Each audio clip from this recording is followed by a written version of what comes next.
Hello everyone and welcome back. Patch 7.1, so this is the new format where the old hotfix has been pushed to patch and the patches have been turned into updates, releases tomorrow on February 11th, and Creative Assembly have decided to release the patch notes a little bit early, so one day before, to go over all the details. They've given us a little bit of early access so we can talk about it, and I think there's a bit to talk about here.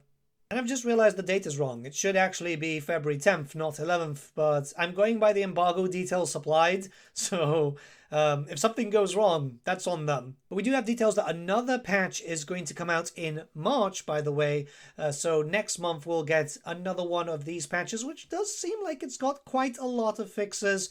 No new content because patches themselves will rarely have those. Updates will. So let's check out some campaign fixes, the first stuff being general. Added various missing translations, fixed a multiplayer crash when starting the game as the dwarf factions, fixed an issue where demonic steed mounts would not be available to characters when playing with one of the Chaos Warriors factions. Good. That's been an issue since launch, actually, of the DLC. It was weird because it worked perfectly fine on the early access period. Saved versions of Dakala, Styrka, and Bjorg Bestrok should no longer be available for loading in a campaign. Weird. Fixed an issue where Vivifying Swelter trait was affecting only the character, not the whole army. Cool. Fixed an issue where rushing a building while opening diplomacy could hardlock the game. The rush button is now ignored if the diplomacy panel has already been triggered. Thank God, I've had this happen a few times, so I'm really happy that this is fixed. Fixed an issue with a character entering the region does not update the effects provided by the buildings in that region, which require the character's presence. Yeah, that's an odd one, but it's cool to see that that's been fixed. I think that's been going on for like a year now. Fixed a bug where an army's movement could be fully restored if the player depleted its movement, began local recruitment, and saved and loaded the game before cancelling the recruitment. Oh, this cheese is gone. About 2 years later, but I mean, it's expected. Beastman fixed an issue where the cockatrice was missing for recruitment on the Shaman's Pyre building chain. Dark Elves, there's not a lot of Beastman fixes actually. Added more followers available to other Dark Elf heroes to be available for the Druki Anointed as well, so just basically extra buffs. Fixed an issue where Druki Anointed hero could not equip its own mounts when recruited by the Cult of Pleasure. Yeah, this is the Boop Snake, which was randomly missing, and also some of them would pop up and then some of them wouldn't. It was a really weird bug. Fixed the bug for the Winds of Magic Power Reserve bar not showing up for Lokia. Alright, not too bad. Jumping into the high elves now. Fixed the bug where Imric's Dragon's encounters would fail to spawn. Oh, I thought that was a mod. Okay. Dragon ships should now properly replenish their units when in Dragon expansion stance. Fixed an issue where the company of Caledrian unit does not have the naval discipline ability. Fixed an issue where patronage capacity would sometimes not be displayed correctly in the Patrons of the Realm panel when loading saves created before 7.0. Oh, what? Why would former mechanics not work before 7.0? 7.0 is when that mechanic was introduced. Wouldn't that just, like, crash the desktop? Weird. Fixed an issue where the Blades of Hoeth, it just threw me off, but fixed an issue where the Blades of Hoeth Regiments of Renown was not affected by the Immovable Force skill. Cool. Fixed an issue where Aisling's multiplayer co-op partner could not join their side when taking control of a garrison. See, I never got to try Aisling as a co-op, but I feel like that would be really fun with, you know, Aisling and then someone else playing as Tyrion, maybe? They now receive the correct option to fight alongside them rather than only spectate or control the enemy. Cool. The final Dragon Ship Admiral for the High Elf Sea Patrol should no longer be able to put points in all 3 dedication skills. When playing with Aisling, the Dilemma option Reset Courtly Support in the Dilemma Tyrion's Intervention should no longer grant more than 1 rank to Lords and Heroes.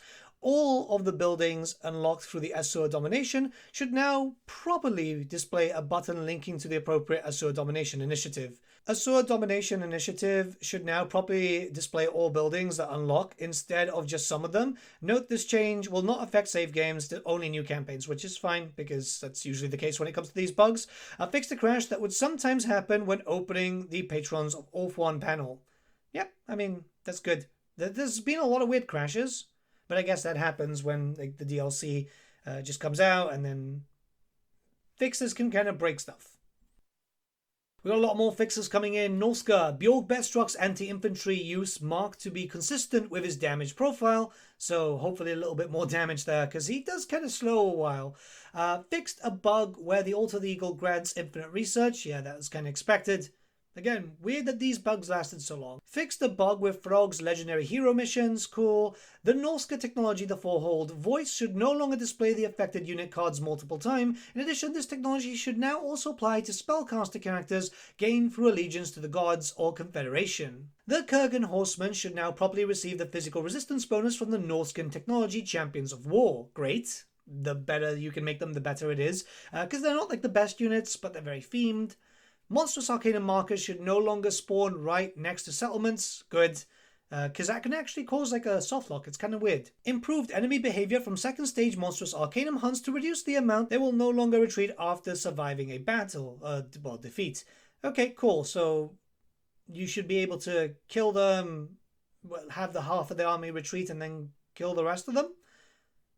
It's a bit of a weird one, because like the Monstrous Arcanum hunts have been kind of odd sometimes. Nurgle.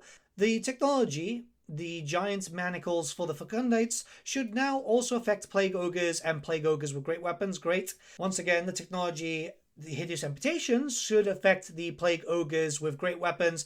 Fixed an issue where Ketsak, so Tamarkan's Balefiend, was missing one of his original skills, and the pseudo-legendary hero also benefits from the Norska update with the Balefiend skills, which is good.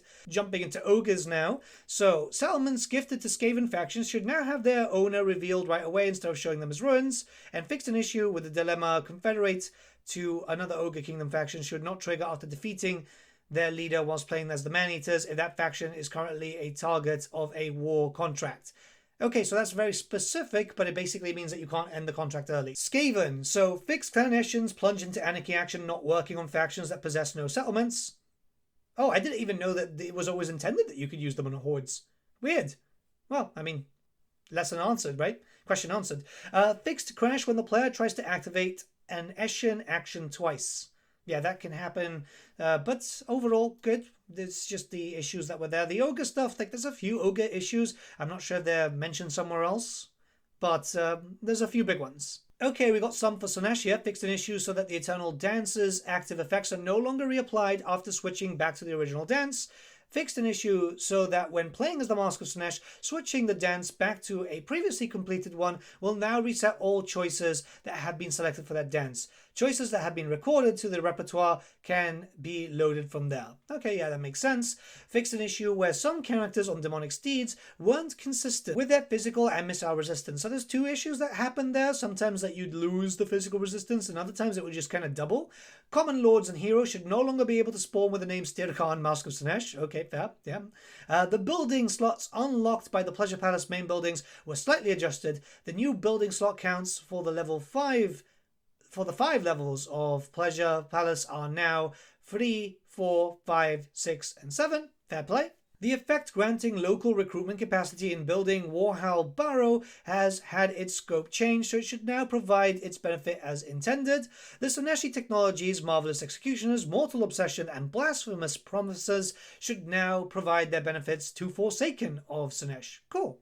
Forsaken units are actually quite good. Overall, surprisingly decent, which is really funny because back in the day they were shit in the tabletop, and they're also very good in the tabletop nowadays. It's just you can't buy Forsaken units.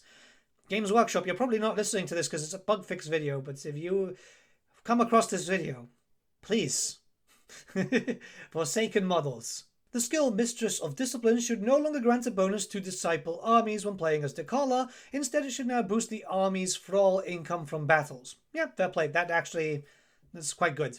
Well, there's a lot of like disciple stuff that was still left in there, so it's good to see that gone.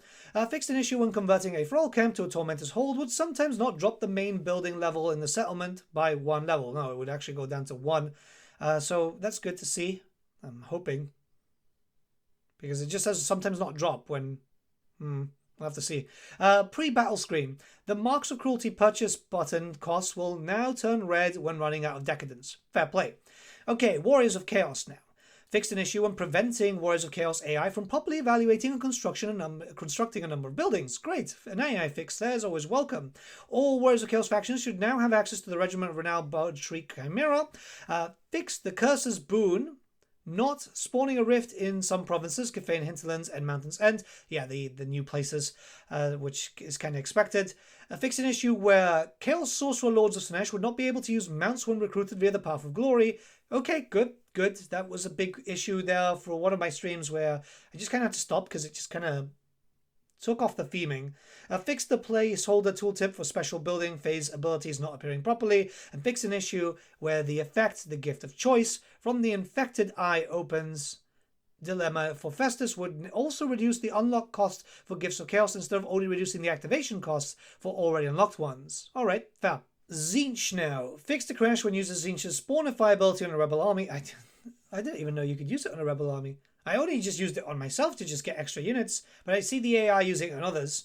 And fix the problem where a settlement can show only the symbolic or building chains where a building of one chain has already been built, even though the player could switch to the other chain. Alright, fair.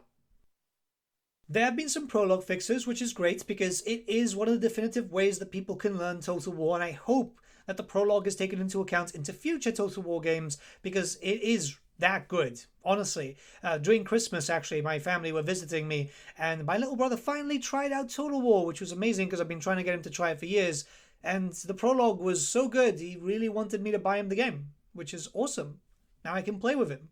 We've had some fixes for items and auxiliaries, so fix the HP property from equipping auxiliaries not being updated properly, so you should be able to get the health bonuses, which, you know, people were gaslighting me saying that it wasn't an issue, but it was, clearly. Fixed auxiliary availability for Bertsche and Styrkar when used by the Warriors of Chaos factions, as still Azazel can't use Styrkar. Luminarch Lens now applies weakness to fire to enemies' armies in the region accordingly. Cool. And for UI, the Dune Restoration book post-battle effects reworked in the Tomb King's art style. Great. Fixed a crash on double-clicking of Load Lord. This button now acts like a toggle button for opening the Load Lord panel. Cool. Fixed the recruitment panel of Saved Lords not being shown correctly. I still don't know where that is, I think. But to be fair, I've not really used that much. Actually, not since Realm of Chaos was a thing. Weird. And finally, fixed a wrong income percentage increase of visible tools in foreign slot buildings when they would really not receive such a bonus. Okay, cool. There have been a small amount of battle changes, not really too big in honesty. I think what they did is buff up a little bit of stuff from the Norska, which is good, the Familiar Noble in general, and everything else is just like kind of taking reductions and stuff, but nothing like that's going to break the game, which is great. I mean, they did nerf the slang wars, but to be fair, I mean, yeah, they perform very, very well. And even with that nerf, I still think they're going to perform incredibly well. So it doesn't really matter too much. But yeah, we're cool here. There's some general fixes coming in, and all these will affect us in campaign too. So certain stuff like, for example, reduce the landship collision size so it's easier for infantry to hit. That's in the unit section. That's actually quite good because, yeah, like it's so ridiculous and it can just like go through. So if you've got like halberdiers now, it's going to be useful against that. I mean, mind you, when it's getting up close, you know you're in trouble. And the Soul Grind of Tzeentch finally fixed with the firing issue, which took a while.